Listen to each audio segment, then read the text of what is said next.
Hi, welcome to Crow Canyon's new webinar series. I think we're on webinar 5 or 6 at this point, and it's just been so successful.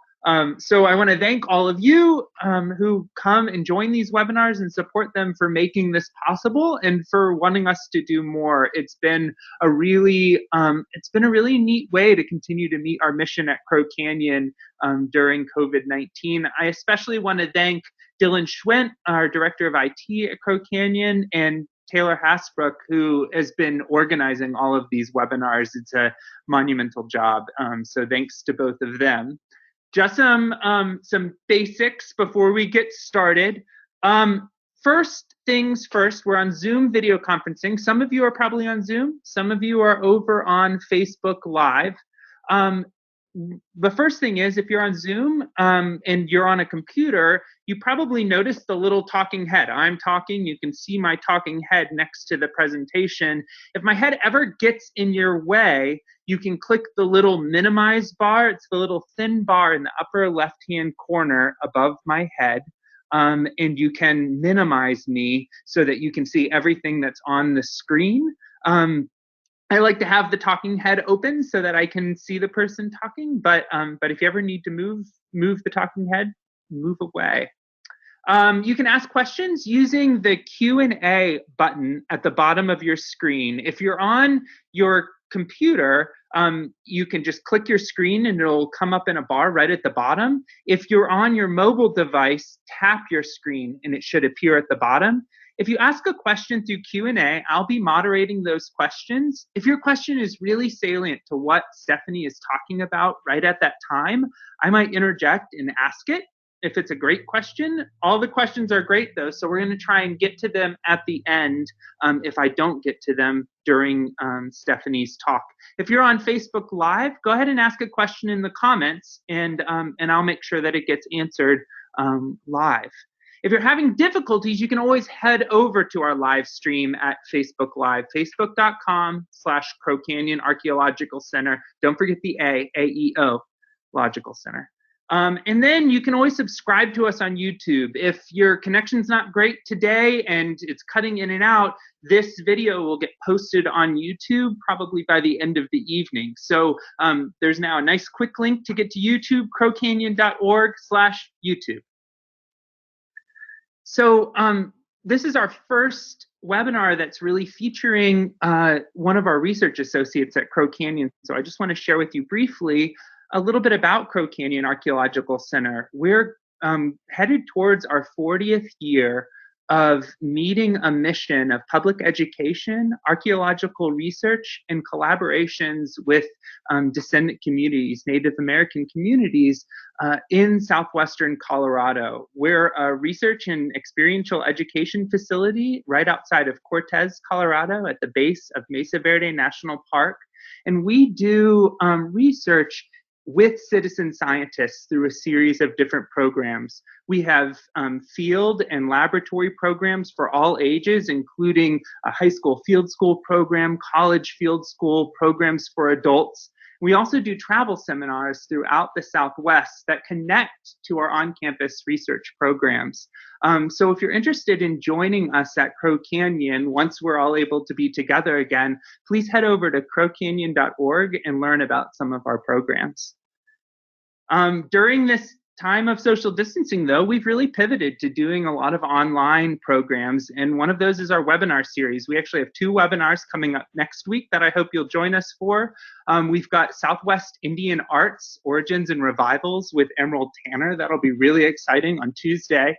And then on Thursday, we've got a real special lecture in our Discover Archaeology series on the T-door as an enigma with Dr. Steve Lexon from University of Colorado. That'll be Thursday. So please join us next week for a couple of great webinars. So I want to introduce our speaker today, Dr. Stefani Crabtree. Stefani is faculty at Utah State University, and she's an assistant professor in socio-environmental modeling in the Department of Environment and Society. And she's also the ASU SFI Center for Biosocial Complex Systems Fellow at the Santa Fe Institute in Santa Fe. She holds external affiliation with us at Crow Canyon as a research associate. She's a fellow at the Center for Interdisciplinary Research in Paris, and she's a research associate at the Australian Research Council Center for Excellence for Australian Biodiversity and Heritage. Her research applies complex systems science modeling methodologies, such as agent-based modeling and network science, to problems in social science and ecology. Her current research topics include human place in ecosystems worldwide, the ability to use the archaeological past to calibrate our understanding of human resilience, and the feedbacks between ecosystem health and human health. Stefani, Dr. Crabtree, I should say, has published in general science and disciplinary journals across social science and ecology, including the Proceedings of the National Academy of Sciences, Ecological Modeling, American Antiquity, and many other high-profile journals.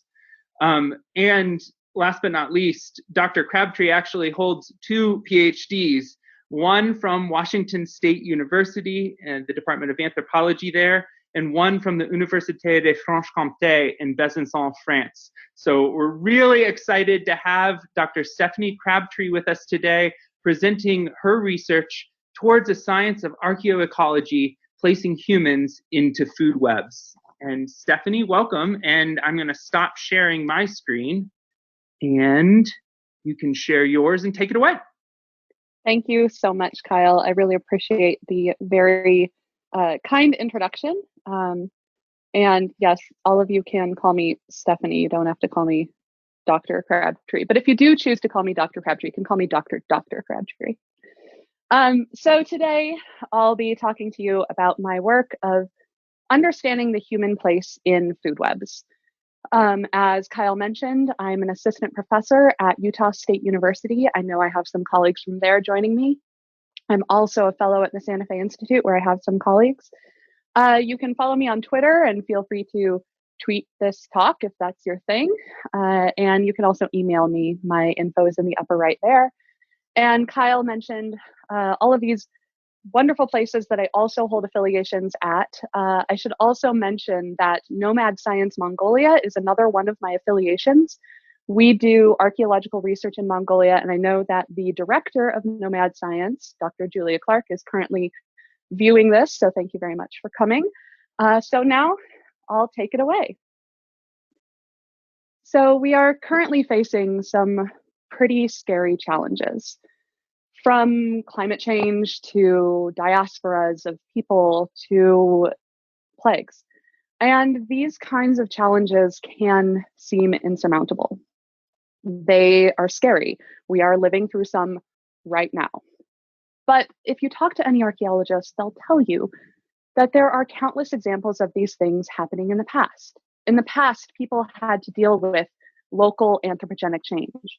In the past, people dealt with pestilence and plague. In the past, people had to deal with migration. And so I really think that to have a better and more just future, archaeology really needs to be at the forefront.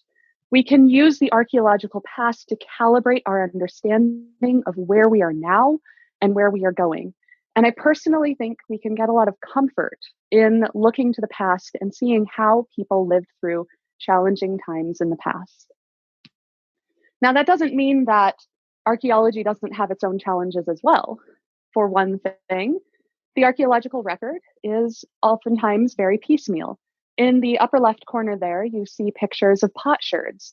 And so as archaeologists, most of the time, we don't get whole pots. Excuse me. To be able to understand something about people in the past, we have to have people like Dr. Carrie Schleyer, who studies pottery, to be able to tell us, to extrapolate from those little pieces and put them together to understand what people were doing. But even if we have fragments of the past, we often have a lot of it. In the lower right-hand corner is a picture from Hoko Rocks. This picture is courtesy of Dale Crows. And here what you see is 1,342 distinct layers within a shell midden. And so if you want to know anything about seasonality or something that happened in a particular year, you have to be able to sift through massive amounts of fragmentary data. But I think the biggest challenge in archaeology is being able to infer social relationships from the material culture that we pick up. For example, if we were to teleport magically to Chaco Canyon and all maintain 6 feet of distance while we were staring at this, you might see this. These are mealing bins. And we can look at them and we can say, okay, there are 5 of them. They are very formal looking, right? These are not portable manos and metates. These are in place.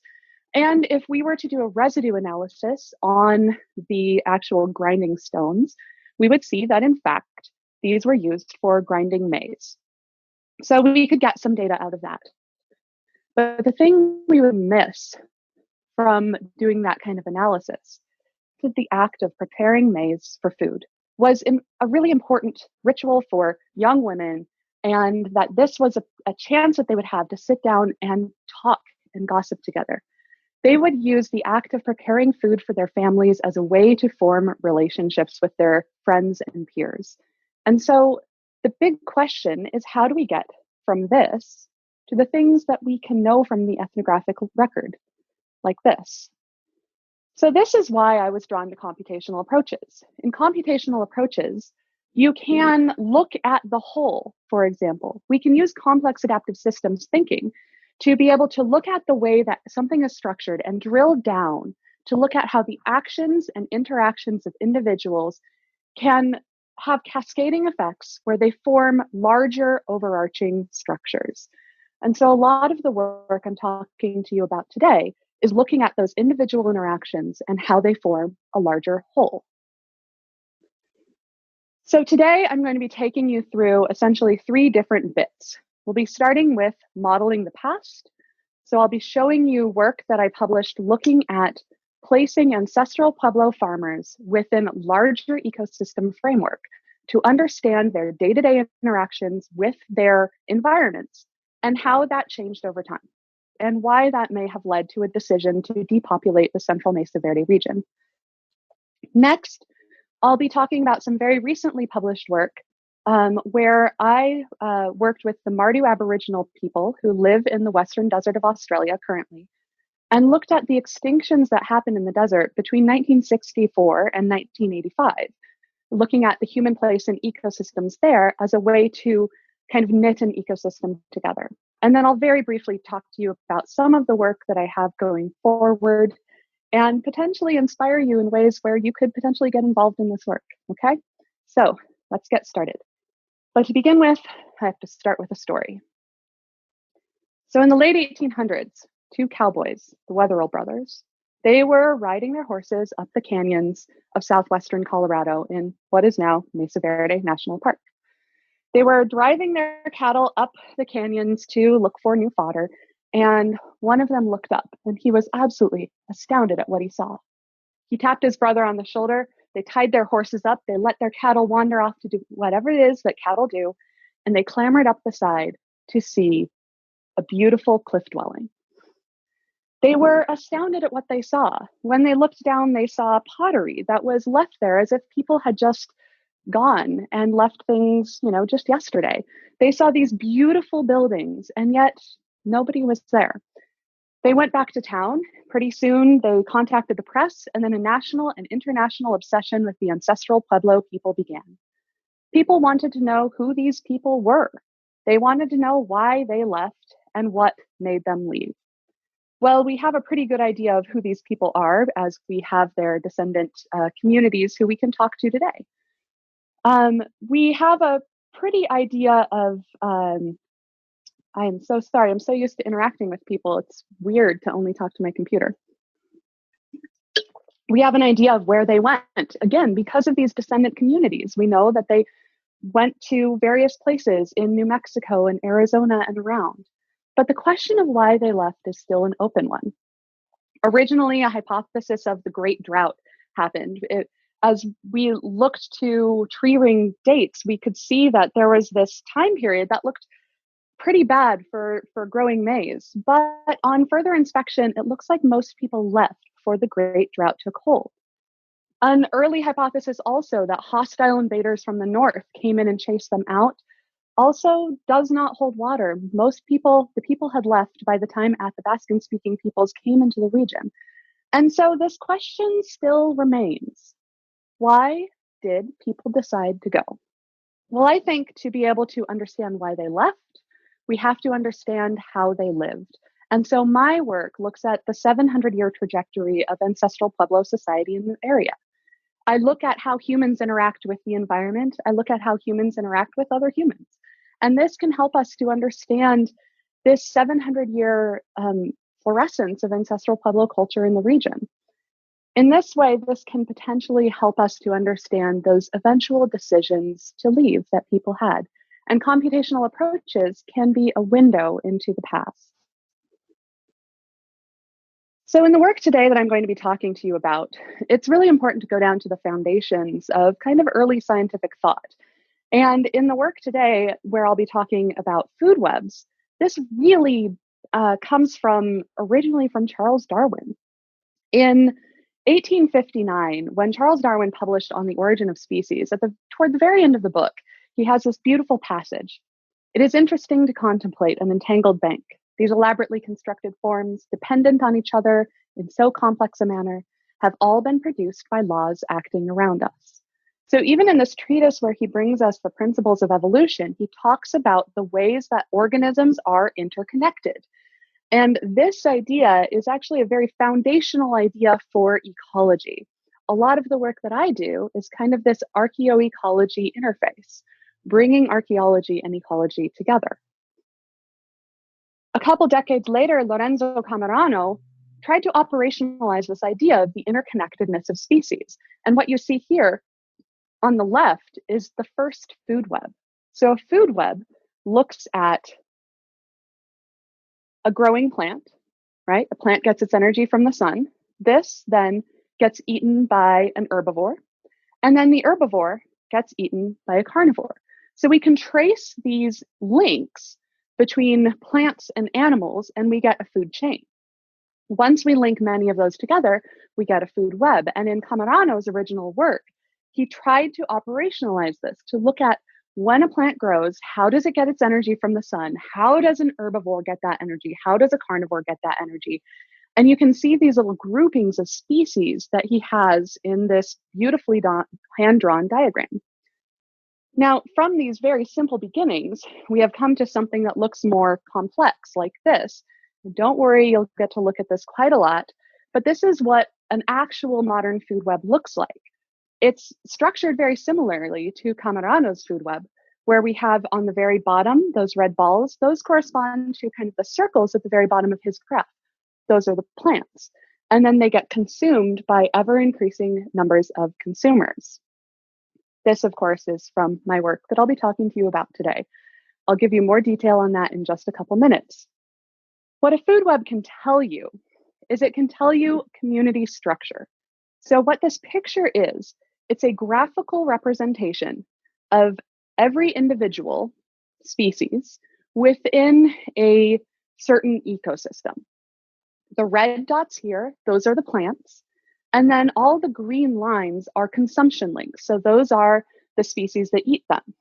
So the community structure here, what we can do is we can see that there are, I think, 8, you can't quite see all of them, but 8 plants represented here.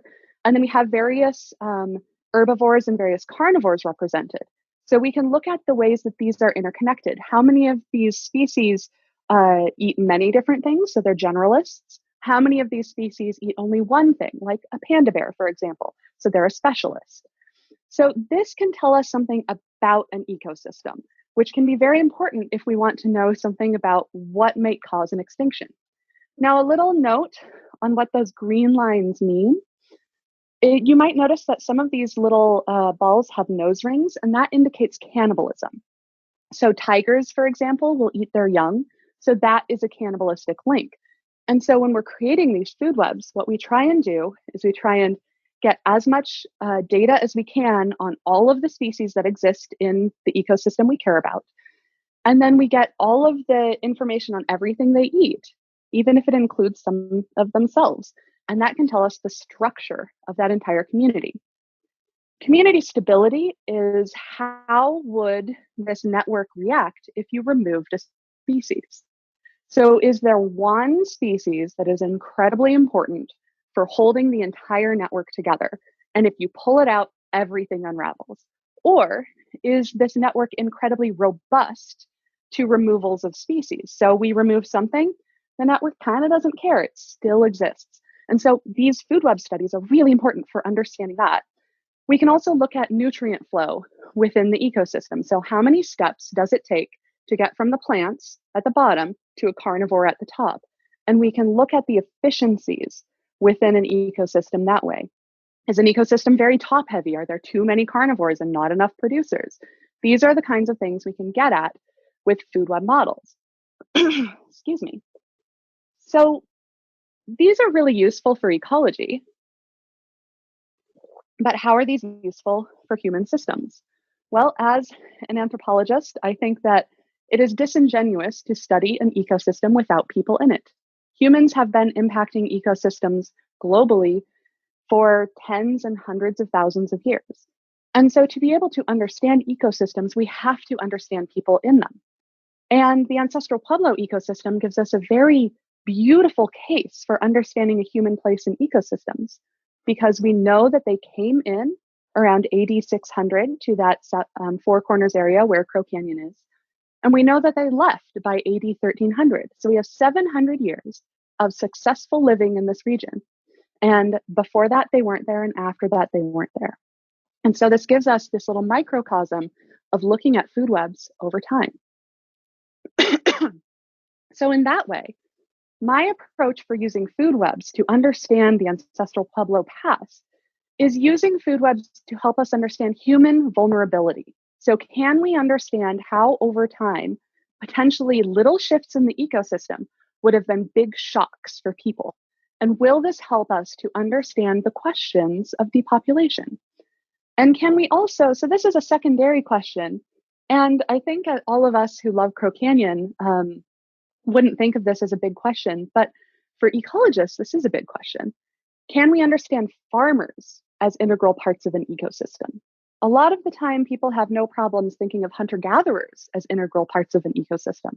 But farmers, we make our own food.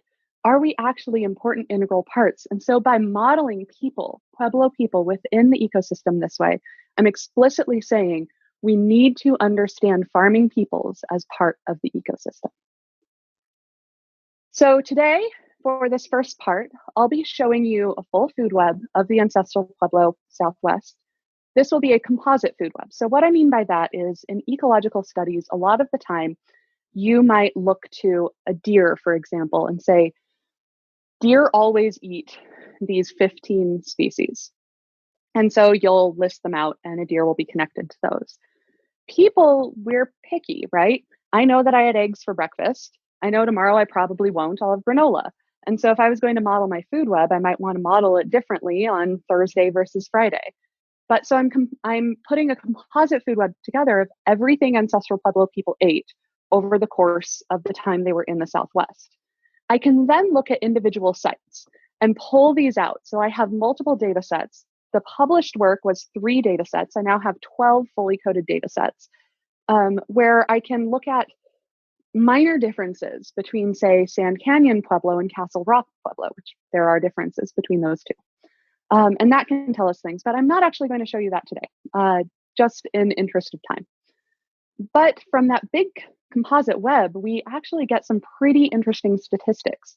Human prey choice, what we eat, has big implications for the entire food web, what this does to other animals in the network. And so I'll be showing you those cascading effects. And I'll be mentioning how hunting and farming decisions impacted the environment. So to compile this kind of work, it's not really exciting to watch because you generally start with old reports. So I began, of course, with the excellent data from Crow Canyon Archaeological Center, where people have been working for 40 years to compile beautiful data on how people lived and interacted within the Southwest. This kind of data just doesn't exist for a lot of places worldwide. And so working with Crow Canyon is amazing for being able to ask these questions. Really, you can't get this elsewhere. So I start with that data, with the excavated site report data. What kind of animals came up, what kind of plants came up, and I create those lists. I then look at modern field guides for the region around. Because even though there have been changes in the ecosystem since the 1300s, 1200s, 600s, the amount of time they were there, it's still roughly similar. Pinyon juniper forests give us an idea, and Great Sage Plain gives us an idea of what it was like back then. And so I go to trusted guides elsewhere. So the Cornell Lab of Ornithology, the Reptiles and Amphibians of Arizona, the Museum of Zoology from University of Michigan, and Texas A&M's Entomology are the places that I went to originally to fill out this data set. So then what I get is a list of all of the animals and all of the plants that people could have interacted with in the past. And this is all being built on the beautiful data that has been compiled at Crow Canyon. So what I'm going to show you very briefly is show how humans are connected to the larger web. I'll show you how humans are versatile and they can switch among prey. So this is the Potts definition of versatilist instead of being a specialist or a generalist. So a specialist like that panda, a generalist like people. People eat a lot of different things, but the versatilist or versatilist, if you're going to say it like Potts does, is someone who can choose to generalize or specialize when they need to. And then I'll show you how vulnerable the primary prey of humans is, which then I think tells us something about the quality of life for ancestral Pueblo people over time. So this is, of course, the composite food web. If you will remember, the red balls on the bottom represent all of the different primary producers or plants within the Four Corners region. These are connected by these lines, which are feeding links to all of the other balls. So as we go up in the trophic level here, we go vertically on the axis. So those orange balls, those are herbivores or primary consumers, as we say in ecology. As you go up from there, you get secondary consumers or omnivores, and we go all the way up to the yellow, which are true carnivores. Remember that the nose rings, those indicate cannibalism. So pumas, for example, and coyotes sometimes will eat their young or preferentially eat others if they can. And you'll see that there is one species in the upper right-hand corner that looks like the super amazing predator. That's actually an insectivorous bird that migrates through the Four Corners region. It's a relative of a nightjar. And so it doesn't have very many. It has 3, I think, local predators that have been known to eat it. And it just kind of comes through. But it showed up, or bones of one of these birds is likely to have shown up in an archaeological site. So I include it there, which is why it looks so amazing. That red arrow, for those of you who guessed, that's humans. So humans are not at the top of the food chain, as some people might like to say. No, we are embedded within it because we eat a lot of different things. In this web, what you are seeing are 334 unique species and 11,344 feeding links. So when people talk about complex ecosystems, sometimes they talk about, rainforests. They seem to have a lot of stuff. But what you're seeing here is that desert ecosystems are very complex, but also they're very close knitted. This looks kind of like a layer cake. And what this can tell you is that everything is really closely interacting with everything else. Now, remember, these are just feeding links. These are not symbiotic links. So we don't have plant pollinators in here. I have them represented like hummingbirds, but I'm not showing the mutualistic network. I'm just showing the consumption network. So we can look at this a different way. Oh, sorry. First, this is the largest and most highly resolved terrestrial food web ever created, and the largest and most highly resolved to include humans. So that in and of itself is a really big feat. It takes a lot of effort to do this. You have to compile gut content studies from animals all throughout the region. But again, having this amazing data from Crow Canyon makes this possible. I already went over those other points, so I'm not going to go into it. But we're going to look at the food web a different way. Here, you can see, this is just to show you that kind of embeddedness. Now, the circular axis of it is really just so you can see all of the different species represented. The ones that are more closely connected are a little bit more toward the center. So I actually physically pulled the human node out of there so you could see it.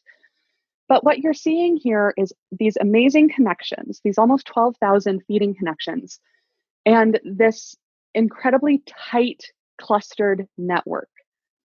This has implications for questions like extinctions and invasions. Food webs that are very, very closely clustered, Rich Williams has shown, are very resistant to extinctions and can be very resistant to invasions. And so the fact that Pueblo people were able to come in with their maize and their beans and squash and embed themselves in shows something amazing about what people could do. So remember how embedded people were in there? People came and they inserted themselves into the ecosystem, made themselves a place, and kind of let the ecosystem just encapsulate them.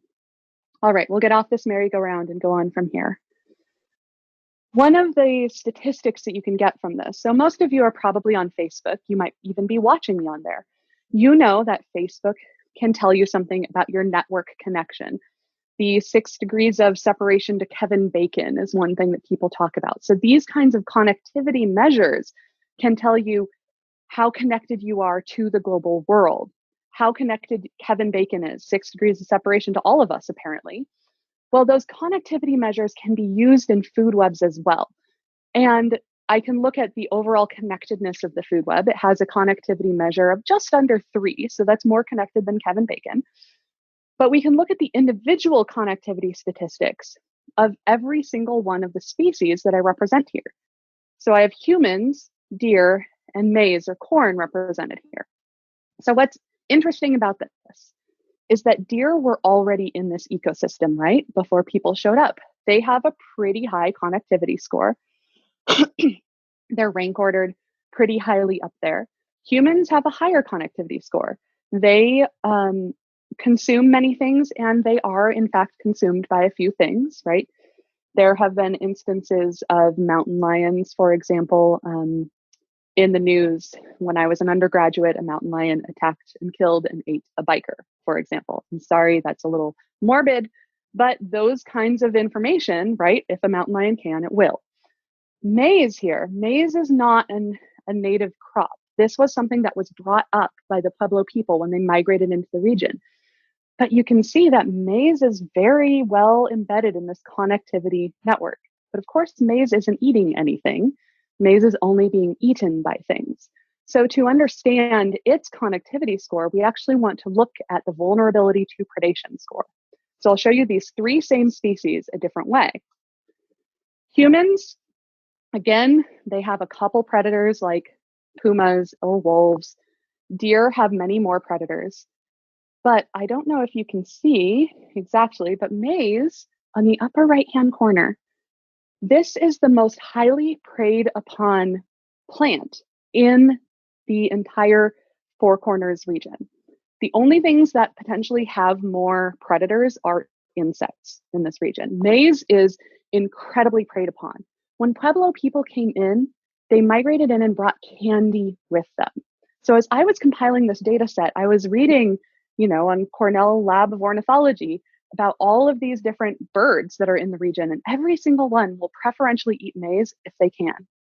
This is an important thing to think about, because if people are relying on this crop, and this crop is something that everything else wants to eat, then people are going to have to be protecting that. And especially in years of low productivity, when there may be a drought and other animals are not getting the fodder they need, animals might be emboldened to come try and prey on those maize fields or get into the maize storage. And so this graph here shows you that not only are turkey eating the maize, we've known that for a while, but everything potentially. There are even stories over in Alamosa that during harvest season, farmers sometimes have to go out with brooms to defend their crops from migrating bird flocks that come in. It's absolutely incredible. So people really loved maize. It's up to 80% of their diet. We know that from isotopic studies. But maize, in fact, was eaten by many other things. And this primary prey of humans may have been very vulnerable to changing environmental conditions, both because maize requires quite a bit of rain and quite a bit of sun. Work by my colleague Kyle Basinski, who's on the phone here with me, has shown just how important this maize niche is for being able to grow this. But these environmental conditions would have impacted other animals as well, and that may have emboldened them to eat people's food. We know that people needed to deforest areas to build themselves fields because you need to feed your families, and that's what you do.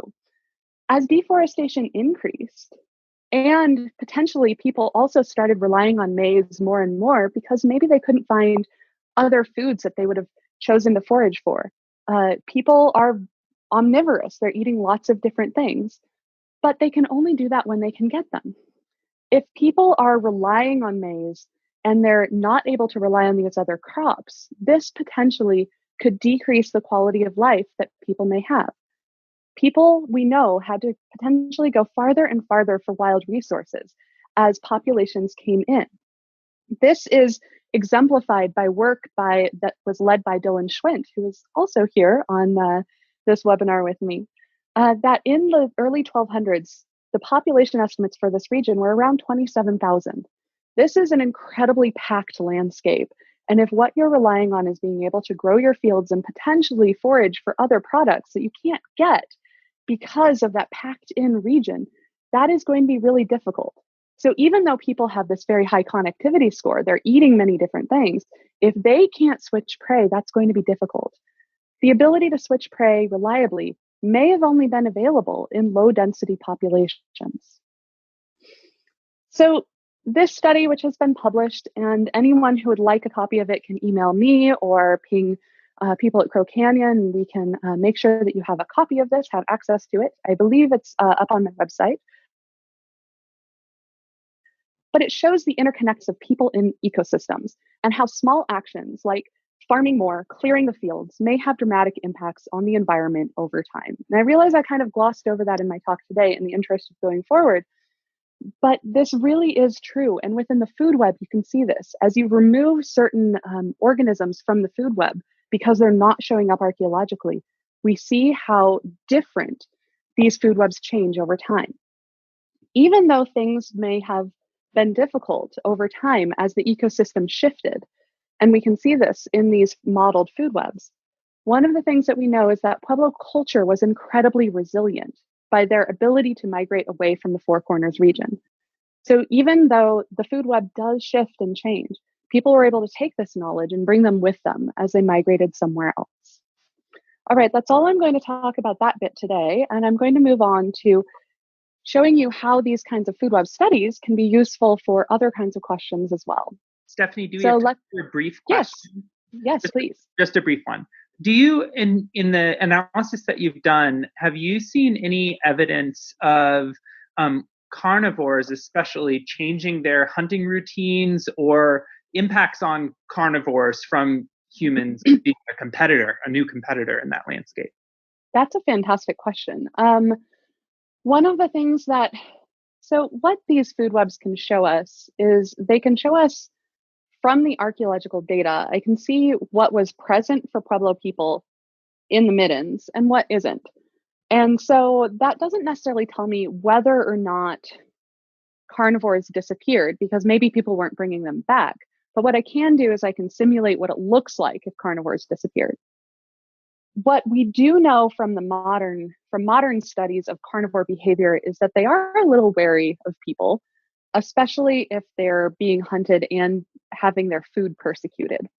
And so what I can tell you from those studies and from some of the simulations I've done is that as people's populations increased and as people decreased some of the deer and the hare that were in the region that carnivores may have been relying on, it would have impacted them.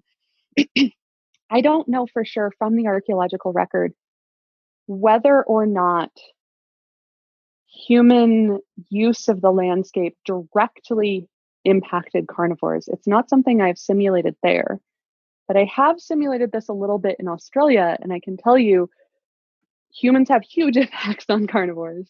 And we do know that from the life history tables from this kind of dry literature. Great, thank you so much. I saw another question pop up. Is it relevant? Should I answer it right now or should I go on, Kyle? Well, let's just go on and then we can circle back to these at the end. Great. I should let you know that that first bit was something that I worked on for my dissertation, and it's something that I'm circling back to with some better techniques, better data, and asking a lot more questions of what happened over time there. A lot of the time when you first do these kinds of analyses, you kind of have to do what you can, and then it can refine over time. And so I'm working on refining it. Like I said, we already have much more data than we did to begin with. And the invertebrate data, the insects, has gotten so much better since I started compiling this data in 2012. All right, so I published this study in 2017 in Journal of Archaeological Science. And after that publication, I was contacted by Rebecca Bird at Penn State, who was interested in building food webs for her work among the Martu indigenous people of the Western Desert of Australia. And so for my first postdoc, I went to Penn State to work with her and use these food web tools to see if we can understand what happened between 1964 and 1985 when Martu people were removed from the landscape. So until 1964, the Martu Aboriginal people lived a traditional existence in the Western Desert of Australia. If you are at home and bored, I usually say if you have time at home and you're bored, but we all have time at home. I don't know that we're all bored, but there's this fantastic documentary called Contact. It is not the Jodie Foster movie, but it is a movie about the Martu Aboriginal people being contacted by Ron Tonkinson, the anthropologist, who was one of the first people to interact with them. So until 1964, they had zero contact with the outside world. They lived a foraging existence and lived in the Western Desert with great knowledge of the Western Desert. In 1964, the government removed them. And the reason for this is that the government decided they wanted to test missiles in the empty Western Desert. So they shot a missile out into the desert and then flew a plane over and went, oh, crumb, there are people there. And so they sent folks out to contact the Martu and remove them to missions and cattle stations on the periphery so that they could be safe for the testing. The testing never really went forward. And so in the 80s, Martu were able to return back to their homeland. But in between the 1960s and the 1980s, there were several extinctions that happened of small-bodied mammals, like the rufous hare wallaby, or the Martu word is mala, Lagarchestus hirsutus, that you see over on the right here. These were ubiquitous across all of the deserts of Australia, and they went extinct on the mainland by sometime in the 1970s. So I went and worked with Aboriginal people, the Martu Aboriginal people, to ask them about the mala and various other small-bodied mammals in the Western Desert and what their habits were like and everything, to try and reconstruct what the ecosystem was like before people were removed, reconstruct what it was after they were removed, after they came back, and look at simulating extinctions in the meantime. Do I have any questions that I need to clarify, Kyle, before I go forward? I just assume you'll interrupt me. We're good? Yeah, I'll interrupt you. Okay, I just saw like a whole bunch of yeah. They're coming. So they're coming in. They're coming in. But I think we can. Okay. Okay. Excellent. All right. So this is one of the reasons why we think that these small-bodied mammals went extinct. Fire. So Martu Aboriginal people. So this is Nialanka. If you've watched the Michael Pollan documentary on Netflix, Cooked, her voice is the first voice you hear before the documentary starts. So here's Nialanka. She is lighting fires in the Western Desert because they use fires for hunting. Now, what you see here, it looks a lot like the Great Sage Plain outside of Crow Canyon, but what you're seeing is spinifex. It's a sage-like bush that has about a 7-year grow cycle from fire until it's mature, and then it burns again. We know that Aboriginal people have been in this region for tens of thousands of years. They have been in Australia for at least 60,000 years, And they have been employing fire as part of their foraging habits that long. And so this tells you something about the long-term coevolution between people and the landscape. Now, within the interior desert, there are debates as to how long people have been there. We'll say at least 20,000 years, if not 30 to 40, okay? But that's a very long time. So what you're seeing here, this fire, this is a wintertime fire. That's when Martu people usually set fires. This is in July, I believe this drone footage was taken.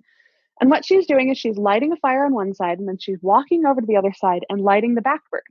So the fire burns in toward each other. And this creates a small 1 to 5 hectare or so sized fire. Sometimes they get a little bigger, sometimes they fizzle out. But we'll say that the average Martu fire is, let's say, around 1 to 5 hectares. Now, what this does is you can see that it's clearing all that spinifex. The acacia trees are surviving. It's exposing burrows of small rodents. And then people can go in and hunt for these rodents. And I said rodents, I mean lizards. So people can go in and hunt for these lizards. And presumably the small-bodied mammals, which some of them were rodents, were also living within the bushes and living in burrows.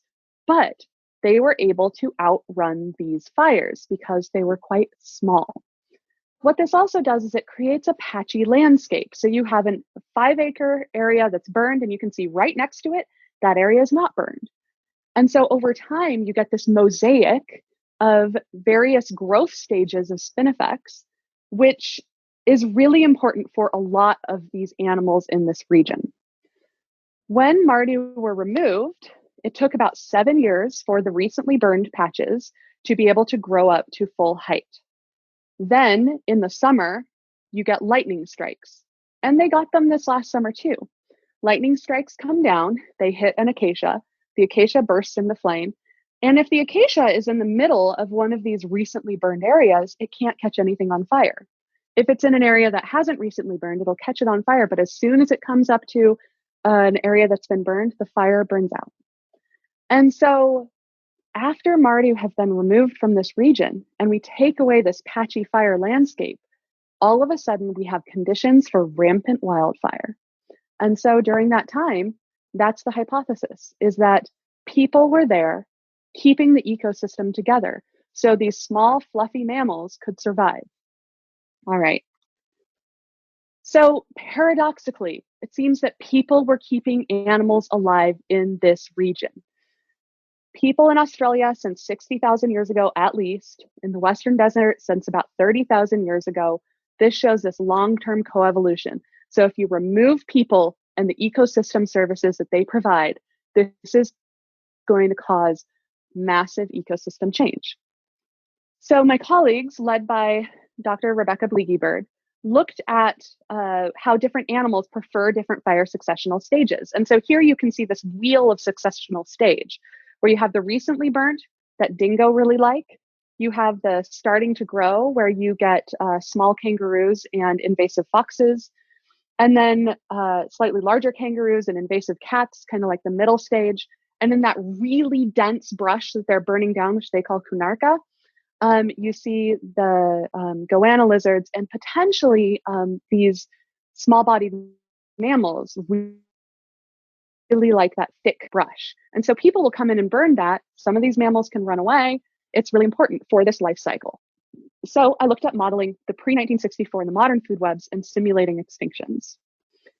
This is what the 1964 food web looks like, where it's very similar to the other food webs. There aren't as many species identified in the Western Desert as we have in the Four Corners area. There are 187 unique species. Some of these are lumped together, like the insects do not have very good resolution. But you can see that white ball that I've highlighted, those are people, and they are the most highly connected organism in the region. So they are eating everything. They are switching prey. They are choosing to eat everything. And this data comes from interviews with people who were alive in 1964. So both from the ethnographic record, like Ron Tonkinson's books, but also from interviews that Rebecca led and that I led as well. Okay. If we look at that diet breadth, so the number of species that were consumed, we can see that humans eat way more than anything else. And then we kind of have this cascading fall off. And we can see that invasive camels and pythons are the next, and crows are the next highest consumers. So this is an interesting statistic because as I've started looking at other food webs, it looks like humans usually have much higher diet breadth than most other things. I mean, we kind of know that anthropologically, but being able to see it this way is useful.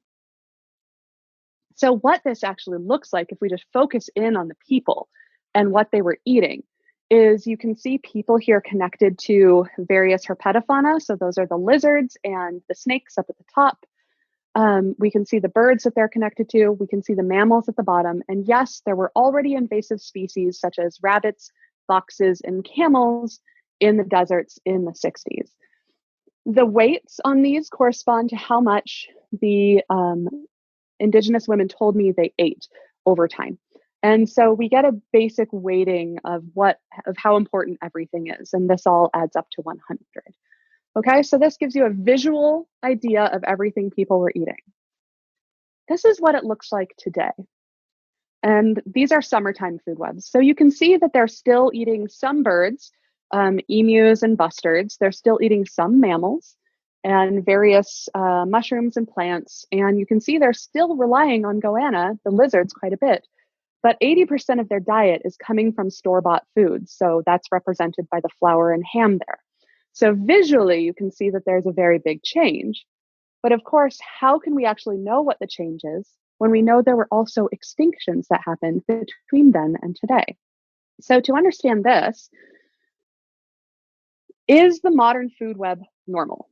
We know that ecosystems have extinctions happen. They just do. It is a natural part of any ecosystem.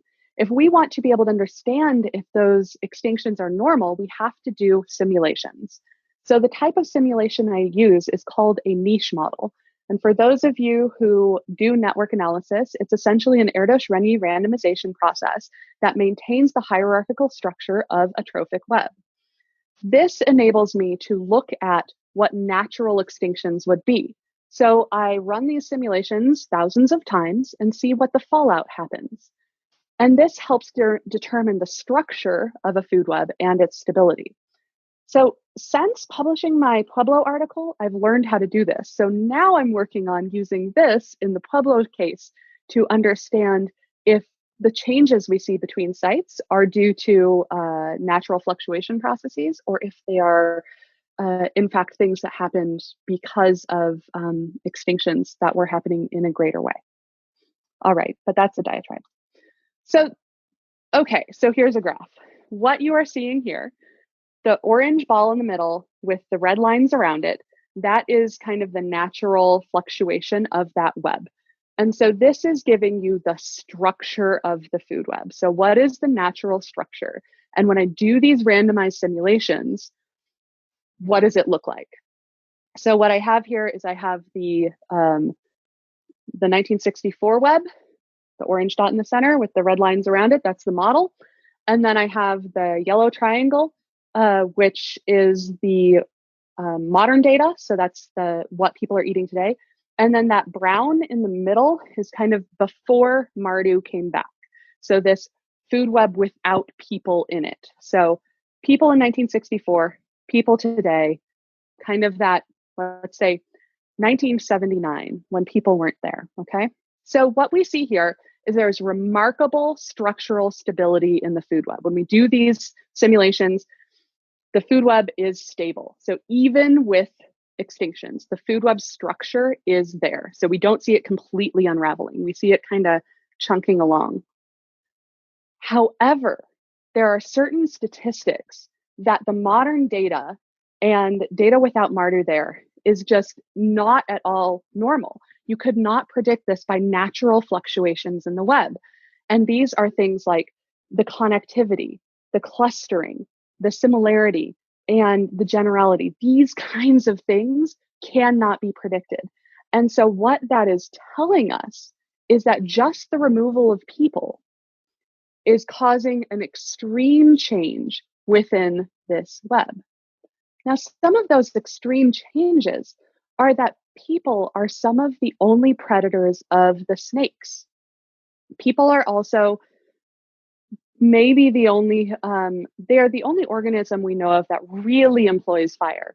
Now, there was a study last year that shows that some eagles will pick up sticks from a forest fire and fly over and drop them so they can flush out prey.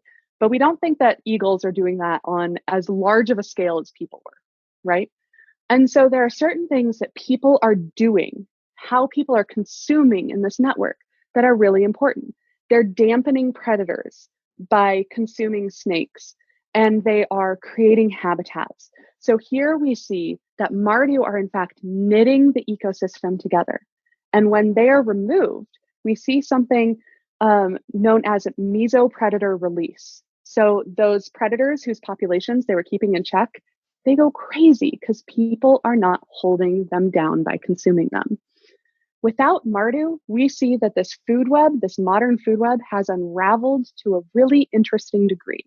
So it looks like people were the important node holding this web together. This can have implications, right? As we look toward forest fires, and especially these dramatic fires we saw in Australia this last year, we need to understand the human place for creating fires.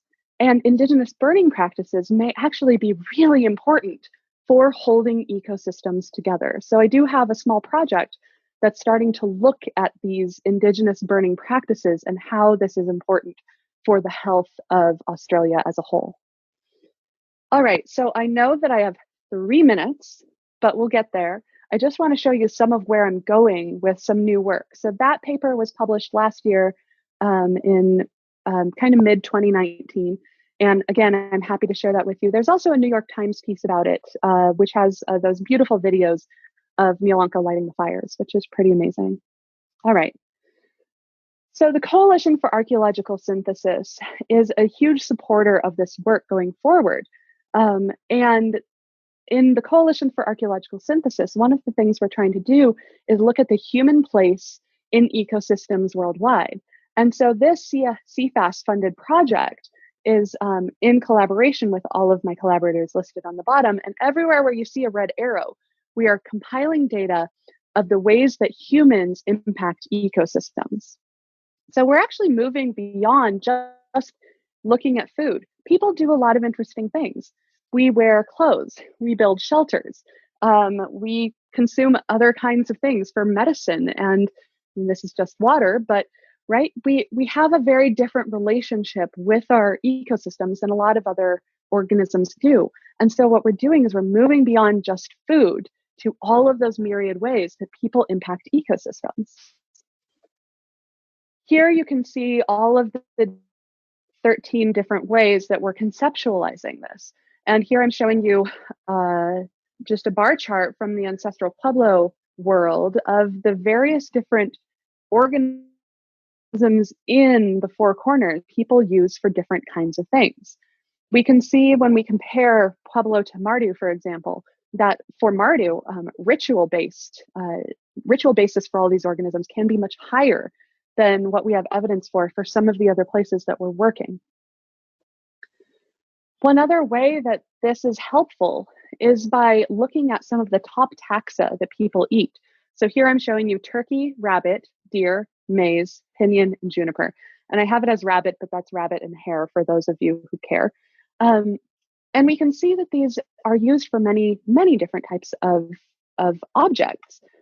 But what this really shows you is that there can be conflicts in your choice to potentially clear pinyon and juniper. So if you look at where maize fields are, a lot of the time you might be clearing the trees to be able to plant your maize. But when you do that, you are making a choice that you won't be able to use that pinyon and juniper for fuel. Or maybe you wouldn't have access to that directly there for ritual or for clothing, for example. And so there are these natural conflicts that come in. And by looking at how people embed in ecosystems this way, it helps to show that. And it helps to show this knittedness of everything that comes together. We can also look at what my collaborator Jennifer Dunn is calling simple interactions and complex interactions. So a simple interaction would be me just going out and picking a berry and eating it. Now, of course, I had to grow those berries, and so there's a lot of technology there. But a complex interaction would be looking at, for example, Ancestral Pueblo making piki bread. And so this is combining many things together. So here we can look at how maize, Chenopodium, helianthus, which was used as a hood over the top, and juniper all come together for making this piki bread. So looking at recipes in the past as a way to understand cultural complexity in a way. Okay, so this is another way that we're doing this, is by categorizing this in all the 6 different places that we're working to understand the ways that people manipulate and embed themselves in ecosystems in creative ways. I'm also trying to deconstruct this node here. So flour and ham. 80% of the diet of Martu comes from the store, but we actually have data from receipts of what people were buying. And so being able to take this modern food web and connect the foraged side of things to the store-bought side of things. When I was interviewing people in Bangor, Western Australia, about the store, it's a very remote living area. And sometimes the truck breaks down as it drives the 5-hour dirt road to get there to bring food. And I asked, what do you do when the truck breaks down? And my informant said, you either go hunting or you go really, really hungry. And so there's this idea of needing to maintain your cultural knowledge and still hunt and still gather within the ecosystem and have those benefits, but also this other benefit of being able to connect to a global ecosystem. Well, what happens when the flower from California doesn't arrive? And so by being able to connect these 2 kinds of food webs, that may be able to tell us something about both local procurement and globalization in a new way that nobody's been able to think about. So this work, a lot of the work that I do, everything I do, looks at the deep feedback between how people work within the ecosystems, how people are parts of ecosystems, and in turn, how this leads to well-being and human health. All of these questions get back to how can we be better? How can we learn from the past? How can this help us to understand our place in ecosystems? These computational social science approaches and using the archaeological record can really help us to understand the resilience of human beings and the resilience of ecosystems with us in them. So I'd like to thank all of my collaborators on my various projects that I've worked on for the last 8 years or so. Some of you probably see your faces there. I probably need to add a few faces, honestly. And I'd, of course, like to thank my funders that have helped me to be able to pursue this research for the past 10 years. And I'd especially like to thank Crow Canyon for inviting me to give this webinar. And I thank all of you for hanging out with me through these technical and strange difficulties as we go forward. But this has been a lovely experience. And I'd like to open it up for any questions that you may have. Thank you. Wow, thank you, Stephanie. We do have some questions, and we've got some really good ones. So I want to start with a question that you sort of touched on. This is from my friend Susan Markley, and it has to do with how we know about species interaction in the past. So let me read it because she worded it really well. So as you've described, there's archaeological information in some cases to infer what species ancient people were eating and gathering for shelter tools, blah, blah, blah. But it may be less clear how other species were interacting with each other in the past. How do you address uncertainties of hindcasting from contemporary ecological data or predator-prey interactions to prehistory? Right. So that's a really excellent question. And I think that so there are 2 things that I'd like to say. The first is that there have been, before anyone started doing archaeological food webs, there was this rich history of doing paleo food webs. So looking at the Burgess Shale, for example, and recreating food webs of extinct organisms. And there's a whole bunch of uncertainty within that. However, there's still abilities to get to understand body size, for example. There's a lot of literature in ecology about your encounter rate and body size and how that will likely lead to an interaction, meaning eating something. And so those kinds of issues have been dealt with the paleo side of things. And so thankfully, I don't have to deal with as much kind of inferential data as they had to, because I do have some modern data based on what modern species eat. Now, that still can be problematic. So with turkey from the Ancestral Pueblo Southwest, we do have isotopic data. So I have a very positive interaction between turkey eating maize because of that C4 plant. And so that's a very positive interaction. But one thing that I've tried to do going forward is I always categorize where this information is coming from and which guides it's coming from, whether I'm getting gut content surveys from animals in similar ecosystems to what Pueblo people had, whether I'm getting isotopic data, which is quite good data, whether I see evidence of gnawing from when I'm reading the reports. You know, if I see evidence of gnawing from porcupine, sorry, I was going to the Latin Erythrium. If you see that gnawing, you know that it was like gnawing on it after the fact. And so you can have positive identifications that way. And so it's kind of building yourself enough evidence. And so one thing that I've been talking to some of my colleagues, computer science colleagues at the Santa Fe Institute about is trying to build in certainty and uncertainty of links. Every single network has certainty and uncertainty of links. It just kind of depends as you move along. And so a lot of it is expert opinion, whether or not, as I talk to the ornithologist I had on call for this, whether it makes sense that, you know, this type of jay would be eating this in the past or not. And so some of it is real, and some of it is inferred from modern things.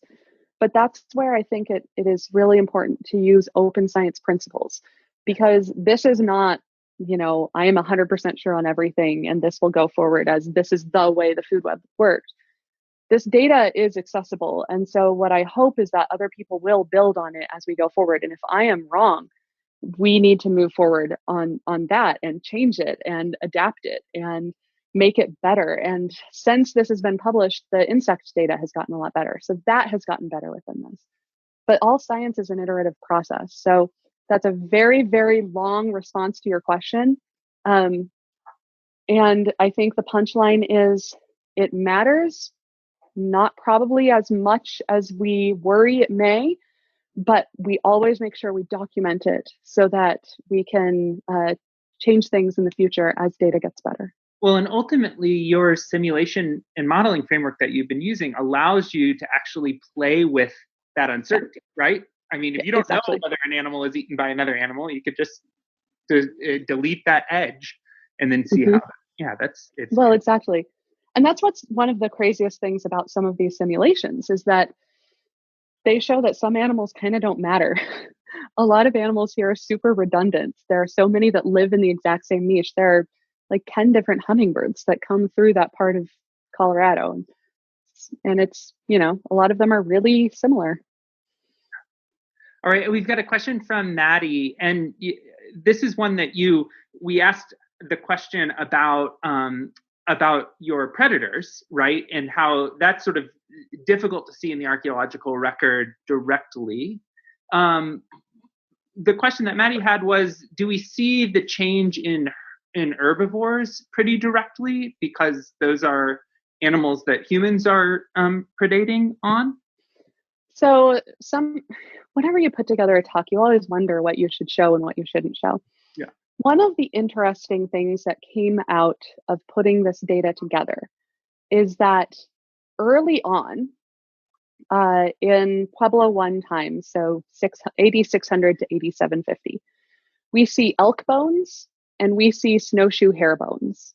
Now, we don't have a ton of snowshoe hare diagnostic bones, but we do have them. Mm-hmm. And then they go away completely.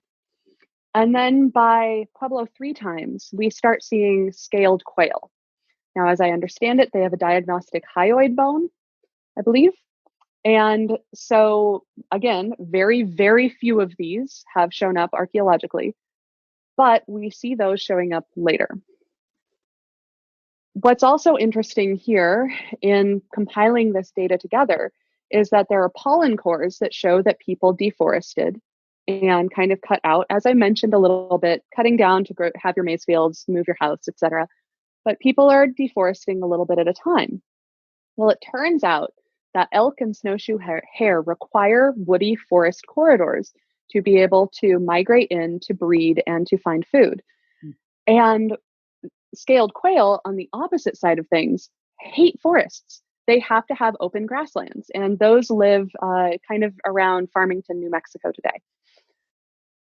They are currently introducing them to southern Utah, and I've been talking to a park scientist down there about introducing scaled quail because of the ecosystem changing there. They contacted me because of this food web work. What's interesting from that data, I can't tell you for sure that snowshoe hare and elk are gone, but I can tell you that they're not in the archaeological record and that I am not seeing the woody corridors, which are impacting the ability for these animals and later for mule deer to come in. We've known for a long time that elk disappear and mule deer disappear. People don't talk about the snowshoe hare as much, but what it looks like is that people are changing this ecosystem to such a degree to make this kind of open grassland, these maize lands that are really attractive for these birds that do not live there today. And now there are a lot of elk there, and it's very foresty. And so one thing that these food webs help you do, both for creating the actual food web and for creating that giant data set, is being able to put all these pieces together to say it looks like people really changed the ecosystem very slowly, but that this had material impacts for the species that lived in the region. Great. We have a couple more questions. Do you have time to stick around for one or two? I'm good for the next 45 minutes. Oh, okay. Well, I'm not I don't think we'll take that long, but here's one from Gary, and it's a good one. He says the quality of data recording and presentation can vary widely from one archaeological report to another. How did you deal with this problem when compiling your database? And I guess maybe talk a little bit about the number of sites and the source of the data in the Ancestral Pueblo database. Well, so this is why I work with the Crow Canyon data, because it is so much better than really anywhere else. And this is something that has really hit home as I've started working in the data for the Coalition for Archaeological Synthesis. Not everybody records data the same way. And so it becomes somewhat challenging to be able to move forward. Gary, you are correct. Not all data is created equal, but when I started doing this work, I preferentially chose sites that had either the same individuals doing the recording for Crow Canyon, / I used some stuff from the Dolores Archaeological project, or people who are directly trained by those individuals to make sure that I was getting the same quality of data across the board. And so in that way, I've kind of cheated because I was able to use really fantastic data and I didn't have to go back and reinvent the wheel. As I've moved to some other data sets, though, it has been somewhat difficult. So Kyle, to your question, what did I use? So the first data sets that I compiled were Sand Canyon Pueblo for Pueblo 3, Albert Porter Pueblo, the Pueblo 2 context, and then I used Grass Mesa Pueblo from the Dolores Archaeological project for Pueblo 1. And so these were just the 3 sites, roughly large site that would have similar size middens, similar excavation techniques, etc. But as I've gone forward, I've expanded this out to, I have 12 sites currently completely represented, and then I have a few more. For example, Albert Porter has multiple contexts, and so I have the Pueblo 2 context as well as the other contexts. So on to the question of working with other data. You record as much information as you possibly can. And for places where the data is not quite the same, it's always easier to coarse grain. So remove data, so make everything kind of the same badness, but it's harder to make sure you get all the goodness. And so I always make sure that I record it to the best of the data's ability. And then if I want to compare a site that has less good quality to an area that has better quality, then we kind of coarse grain it together. It's a work in progress. Yeah, it's a lot of work. I've messed with some of those data and it's a lot of work. So Emma has our last question that we've gotten here. And it's a really good one. It sort of wraps everything together. So I'm going to read it because it's well written. As you said, our world is ultimately extremely interconnected. With the current state of the world and the potential for rising food shortages and other resource issues, more than ever, we need to work on solutions to these problems. How could this research and the idea of human connection to the environment potentially help with solutions to modern day issues like what we are seeing today? Emma, do you want to do a PhD? That's a fantastic question. And I think archaeology is one of the best ways for starting to answer these questions, because in a way it's safe, because these things already happened. And so in a way they're kind of less scary. And so you can look at these things in the past and say, this happened.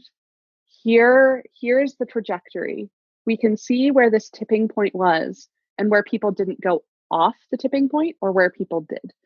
And so in this way, archaeology provides a really great way to kind of look at those commonalities and extrapolate lessons that can be useful. I think that this work is incredibly applicable for questions of food security, because we can look at, when people are embedded in a network, what are the choices that they made that seemed like really good choices in the short term that maybe were oopsie bad choices in the long term, or when people created such beautiful sustainability, which we see in both the Pueblo and the Martu cases, right? We see long-term success for both of these, and then we see things kind of unraveling a little bit toward the end, and the culture surviving and taking these lessons with them. I think that there's a lot of potential for using these models for modern cases where we can get the data. And I'm very excited about being able to use these forage food webs connected to the bot food webs as a way to look at that push and pull between local ecosystems and global ecosystems. I think it has a lot of connections there. I don't know if that really got at your question, Emma. It's a fantastic question. I feel like we could do an entire course about it. So, Yeah. Well, Stefani, thank you so much for coming today. This was a really great webinar. And we really appreciate you taking the time to spend it with us. Everyone, thank you for joining us. We had well over 150 people attending this webinar this afternoon, so that's pretty exciting. Be sure to check out crowcanyon.org or our Facebook page to see upcoming webinars, including the 2 that we have next week. And thank you once again. Thank you, everyone, for coming. I appreciate it. And thank you, Kyle and Dylan. Yep. Bye. Bye now, everyone.